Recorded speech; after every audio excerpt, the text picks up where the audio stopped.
Ready. ಅವು ಕೊಪ್ಪಳ ಜಿಲ್ಲೆಯಾದ್ಯಂತ ಕುಕ್ನೂರು ತಾಲೂಕು ಯರೇಂಚ ಗ್ರಾಮದಲ್ಲಿ ಮಾರುತೇಶ್ವರನ ಇವತ್ತು ಜಾತ್ರೆ. ಆದ್ರ ಜಾತ್ರೆ ಅಂದ್ರೇನು, ಇವತ್ತು ಬೆಳಗ್ಗೆ ಮಾರುತೇಶ್ವರನ ಮೂರ್ತಿಗೆ ಅಭಿಷೇಕ ಸಲ್ಲಿಸಿದ ನಂತರ ಅದು ಈಗ ಕೂಡಲೇ ಮತ್ತು ಏನು ಸಂಜೆ ಮುಂದೆ ಒಂದು ಹೊಂಡ ಹಾರಂತ ಕಾರ್ಯಕ್ರಮ ನಡೀತಿತ್ತು, ಹೊಂಡದ ಕಾರ್ಯಕ್ರಮ.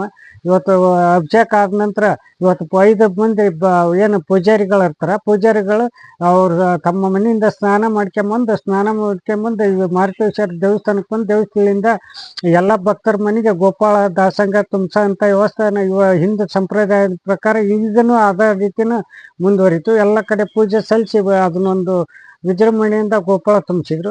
ಅದೇ ಥರನಾಗಿ ಇವತ್ತು ರೈತರು ಏನಾಗುತ್ತಾ, ಯುಗಾದಿ ಹಬ್ಬ ಅಂದರೆ ಒಂದು ಹೊಸ ವರ್ಷನೇ ರೈತರಿಗೆ ಒಂದು ಹೊಸ ರೈತರ ದಿನ ಅಂತ ನಾವು ಹೇಳ್ಬೋದು. ಆ ಪ್ರಕಾರ ಇವತ್ತು ರೈತರು ರಂಟಿ ಕುಂಟಿ ಪೂಜೆ ಮಾಡಿ ಇಲ್ಲಿಂದ ಹರಗದು ಮಾಡೋದ ಮುಂದೆ ನಮ್ಗೆ ಎಲ್ಲ ಬೆಳೆದು ಸಮೃದ್ಧ ಆಗಿ ಬೆಳಿಲಿ ಅಂತ ಅಂದು ಎಲ್ಲ ಭೂಮಿ ತಾಯಿಗೆ ಒಂದು ಬನ್ನಿ ಮರಕ್ಕೆ ಪೂಜೆ ಸಲ್ಲಿಸಿ, ಕುಂಟಿಗೆ ಪೂಜೆ ಸಲ್ಲಿಸಿ, ಎತ್ತಿಗೆ ಪೂಜೆ ಸಲ್ಲಿಸಿ, ಟ್ಯಾಕ್ಟ್ರಿ ಇದ್ದರೆ ಟ್ಯಾಕ್ಟ್ರಿಗೆ ಪೂಜೆ ಸಲ್ಲಿಸಿ, ಟ್ಯಾಕ್ಟ್ರಿಲಿಂದ ಹರಗ್ತಾರೆ, ಎತ್ತರಲ್ಲಿ ಹರಗ್ತಾರೆ. ಹೀಗಾಗಿ ಅದ್ರ ಮೂಲಕ ಇವತ್ತು ವಿಜೃಂಭಣೆಯಿಂದ ನಮ್ಮ ಏನು ಯುಗಾದಿ ಹಬ್ಬನ ವಿಜೃಂಭಣೆಯಿಂದ ಆಚರಿಸಿದ್ರ ಈ ಭಾಗದಾಗ ಆಚರಿಸಿದ್ರಂದು ಈ ರೈತ ಸಂಘದ ರಾಜ್ಯ ಉಪಾಧ್ಯಕ್ಷ ಅಂದಪ್ಪ ಕೋಳೂರು ನಾನು ಈ ಮಾಧ್ಯಮ ಮೂಲಕ ಮನವಿ ಮಾಡ್ತೀನಿ.